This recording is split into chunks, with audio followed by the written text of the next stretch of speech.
नमस्कार, मी ज्ञानेश्वरी रेसिपीमध्ये सर्वांचं खूप खूप मनापासून स्वागत करते। आज आपण इरेझरची आणि त्यासोबतच नेल पेंटची एक अशी ट्रिक बघणार आहोत की नक्कीच तुम्हाला या ट्रिक्स खूपच जास्त युजफुल ठरतील आणि घरातल्या कामामध्ये अगदी भरपूर वेळ घालवण्यापेक्षा कमी वेळेमध्ये भरपूर कामं करण्यासाठी त्यासोबतच आपल्याला उपयुक्त पडतील अशा काही महिलांसाठी टिप्स मी आज शेअर करते। त्यामुळे आजचा व्हिडिओ जो आहे ना तो तुम्ही शेवटपर्यंत नक्की बघा। पहिली टिप आहे आपली ती म्हणजे नेल पेंटचीच। आणि नेल पेंट हे प्रत्येक महिलांसाठी अत्यंत आवडीचा विषय असतो आणि आपण नेल पेंट लावताना एक महत्त्वाची काळजी नखांची घेणं खूप जास्त गरजेचं आहे। आणि ते म्हणजे आपल्याकडे जे गुलाबजल आहे ना तर ते आपल्याला घ्यायचं आहे, कारण की प्रत्येकच वेळी नेल पेंट रिमूव्हर आपल्या नखांसाठी खूपच म्हणजे घातक असू शकतं, कारण त्यामध्ये थोडंफार का होईना पण हार्ड केमिकल असतं इझिली रिमूव्ह होण्यासाठी आपल्या नखावरचं नेल पेंट।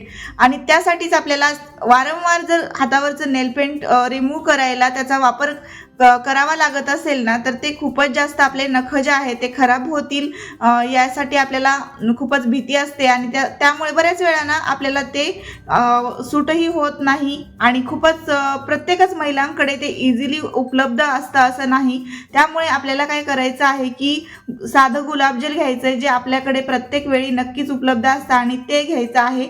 आणि गुलाबजल घेतल्यानंतर ते थोडंसं कापसावर घेऊन किंवा अशा प्रकारचं थोडंसं कॉटन घ्यायचं, त्यावरती हे गुलाबजल टाकून घ्यायचं आणि छान नख मस्त असे पुसून घ्यायचे आहेत। तर हे रिमूव्ह होत नाही पण आपले नख जे आहे ना ते पूर्ण क्लीन होतात। नेलपेंट जे आहे ना ते अर्धवट रिमूव्ह झालेलं आहे, पूर्ण झालेलं नाही। काढायचं म्हटलं तर सगळंच अगदी व्यवस्थित होऊ शकतं। जरा वेळ तुम्हाला ते नेलपेंट वरती तसंच ठेवून द्यावं लागेल आणि नंतर ते पुन्हा कापसाने रिमूव्ह करावं लागेल।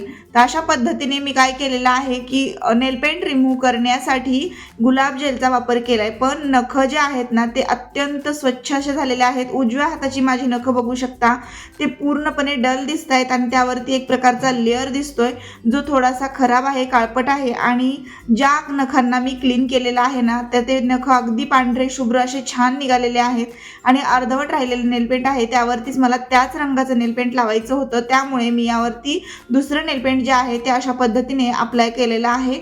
आणि तुम्हाला कसं वाटतंय नक्की सांगा, ही ट्रिक आवडली तर नक्की फॉलो करा। या एका छोट्याशा उपायामुळे काय होतं की आपले नख तर खूप जास्त क्लीन राहतात आणि प्रत्येक वेळी आपल्याला जर नेलपेंट लावायचं नसेल ना तरी सुद्धा आपण 1-2 दिवसातून तरी नक्कीच नखांची आपल्या अशा पद्धतीने काळजी घेतली पाहिजे, जेणेकरून आपले नख जे आहेत ते अगदी व्यवस्थित पांढरे शुभ्र आणि छान राहतात, पिवळट पडत नाही, त्यावरती अगदी वेगळा असा थर कुठलाही येत नाही। आणि हलकासा जरी धुळीचा थर आला तरी नख अगदीच खराब दिसतात आणि आपण नेलपेंट वापरत नसलो ना तरी सुद्धा नक्कीच ही ट्रिक कामी येईल। नेलपेंट जे आहे ते आपल्या नखांचं प्रोटेक्शन करण्यासाठीच खूप जास्त आपण वापरत असतो, कारण की नख जे आहे ते खराब होऊ नये यासाठीच आपण नेलपेंट वापरतो।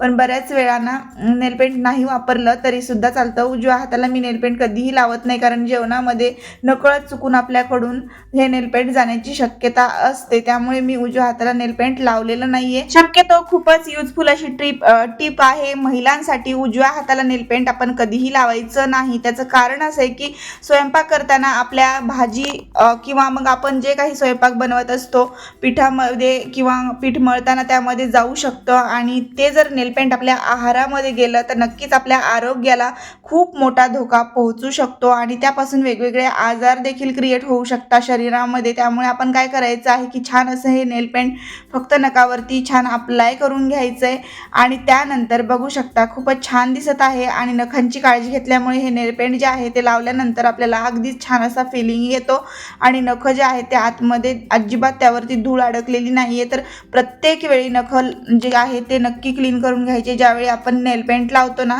तर त्या अगोदर नक्कीच नख आपल्याला साध्या गुलाबजलने का होईना व्यवस्थित क्लीन करायचे आहेत। तर खूपच सोपी अशी ट्रिक आहे प्रत्येक महिलांसाठी, कारण की ना आपल्याला नेलपेंट रिमूव्हर न वापरता सुद्धा नख जे आहेत ते अगदी स्वच्छ करता येतात। त्यासाठी अशा पद्धतीने तुम्हाला ही ट्रिक वापरावी लागेल। पुढची आहे आपली टिप, ती आपण बघतो। एक प्लेट घ्यायची आहे आणि त्या प्लेटमध्ये मी इथं घेतलेले आहे छान असे आपल्याकडचे घरामध्ये आपण काय करतो की खूप सारे इयरिंग्स आणतो आणि इयरिंग्सला बऱ्याच वेळा त्याची फिरकी खराब होते, कधी कधी ती लूज पडते तर कधी कधी ती अगदी पडून जाते आणि त्यावेळी ते इयरिंग्स काहीही कामाचे राहत नाही। त्यामुळे भरपूर असे मी काय केलेले आहेत की माझ्याकडे इयरिंग्स बनवलेले आहेत आणि ते बनवलेल्या इयरिंगसाठी मला जे लागत होते ना तर त्या अशा प्रकारच्या प्लास्टिकच्या फिरक्या आहेत माझ्याकडे. पण या फिरक्या जर आपण एखाद्या पिनाला लावून ठेवल्या ना अशा पद्धतीने तर खूप जास्त कामी येऊ शकतात. कारण याचं सांगते मी तुम्हाला, कारण की आपण बऱ्याच वेळा कुठेही बाहेरगावी जातो आणि त्यावेळी अचानक आपल्या पर्समध्ये फिरकी नसते आणि कानातल्याची फिरकी जर पडली तर नक्कीच आपल्याला खूपच प्रॉब्लेम होऊ शकतो. प्रवासामध्ये असेल किंवा बाहेरगावी असेल तर ही ट्रिक तुम्हाला नक्की कामी येऊ शकते. त्यासाठी आपल्याला काय करायचं आहे ते सांगते मी तुम्हाला. आपल्याला घ्यायचं आहे एक अशा प्रकारचं पिन आणि त्या पिनामध्ये आपल्याला हे छान असे लावून ठेवायचे आहेत. तर हे फिरक्या ज्या आहेत ना तर त्या अशा व्यवस्थित लावल्यामुळे होतं काय की आपल्याला ही पिन कुठेही घेऊन जाता येते आणि कुठेही बाहेर लग्न समारंभासाठी असेल किंवा कुठेही आपण जेव्हा जातो ना तेव्हा ही एक महत्त्वाची वस्तू आपल्यासोबत ठेवली तर आपल्याला खूपच जास्त कामी येऊ शकते. त्यामुळे आपण काय करायचं की ही छान अशी फिरकी सोबत ठेवायची, म्हणजेच काटापिन ठेवायची सोबत. पर्समध्ये सहजच आपल्या कुठेही बसून जाते आणि खूपच जागा पण घेत नाही. आपल्याला त्याला वेगळं सांभाळायची सुद्धा गरज नाही आहे. तर अगदीच कुठल्याही कप्प्यामध्ये आपण त्याला ठेवून घेऊन जाऊ शकतो कुठेही. तर पुढची ट्रिक आहे ती पण बघतोय आपण, खूपच महत्त्वाची आहे ही सुद्धा ट्रिक. बऱ्याच वेळा आपल्या काटीपिना ज्या असतात त्या गायब होतात, एका ठिकाणी व्यवस्थित ठेवल्या की त्या राहत नाहीत. त्याचं कारण हे असतं की आपण काटीपिन जी असते ना ती उघडीच ठेवतो आणि अशा पद्धतीने ते एकत्र ठेवत सुद्धा नाही. तर बऱ्याच वेळा काटीपिना ज्या असतात ना यूज झाल्या ना तरी सुद्धा त्या पटकन अशा लावून ठेवायच्या आणि एकत्र करून ठेवायच्या आणि दुसरी काटीपिन घेऊन त्यामध्ये अशा व्यवस्थित टॅग करून ठेवायचे, जेणेकरून एकत्र जेव्हा आपण ह्या करून ठेवतो ना तर त्यावेळी त्या आपल्याला वेळेत सापडतात आणि वेळेत सापडल्या वस्तू की मग नंतर आपल्याला जास्त त्यासाठी वेळ द्यावा लागत नाही, शोधाशोध करावी लागत नाही. त्यामुळे आपल्याला भरपूर वेळेची बचत सुद्धा करता येते. तर मनी सेविंग आहे, त्यासोबत आपलं टाइम सेविंग सुद्धा आहे. आजच्या व्हिडिओमध्ये तुम्हाला खूप सारे युजफुल टिप्स बघायला मिळतील. चला तर मग शेवटची आपण टिप बघतोय ती म्हणजे लिंबाचा तुकडा घ्यायचा आहे आणि कापसावरती आपल्याला त्यामधला रस थोडासा काढून घ्यायचा आहे. काळपट झालेला कापूस जो आहे ना तर त्याचा वापर मी या रबरला क्लीन करण्यासाठी केलेला आहे, म्हणजेच इथे खोडरबर घेतलेला आहे आणि हे इरेजर क्लीन करण्यासाठी मला खूपच जास्त यूज झालेला आहे आपल्या लिंबाच्या रसाचा. तुम्हाला कशा वाटल्या आजच्या सगळ्या टिप्स आणि ट्रिक्स ते नक्की मला कमेंट बॉक्समध्ये कळवा. व्हिडिओ जर आवडला असेल, युजफुल टिप्स वाटल्या असतील तर नक्की व्हिडिओला लाईक करा आणि जास्तीत जास्त व्हिडिओ तुमच्या मित्रपरिवारासोबत नक्की शेअर करा. सगळ्यात महत्त्वाचं म्हणजे व्हिडिओ जर तुम्हाला आवडला ना तर कुठून व्हिडिओ बघत आहात ते कमेंटमध्ये कळवा. नवीन असाल तर चॅनलला सबस्क्राईब करून घ्या आणि समोरच्या घंटीवर क्लिक करून ऑलवर क्लिक करून ठेवा, जेणेकरून चॅनलवर येणाऱ्या प्रत्येकच व्हिडिओचं नोटिफिकेशन सगळ्यात आधी तुम्हालाच मिळेल आणि सगळे व्हिडिओ तुम्हाला इझिली पाहता येतील. चला तर मग पुन्हा भेटू आपण अशाच एका छानशा व्हिडिओसोबत. आणि आजचा हा व्हिडिओ तुम्ही सगळ्यांनी शेवटपर्यंत पाहिल्याबद्दल सगळ्यांचे मनापासून धन्यवाद.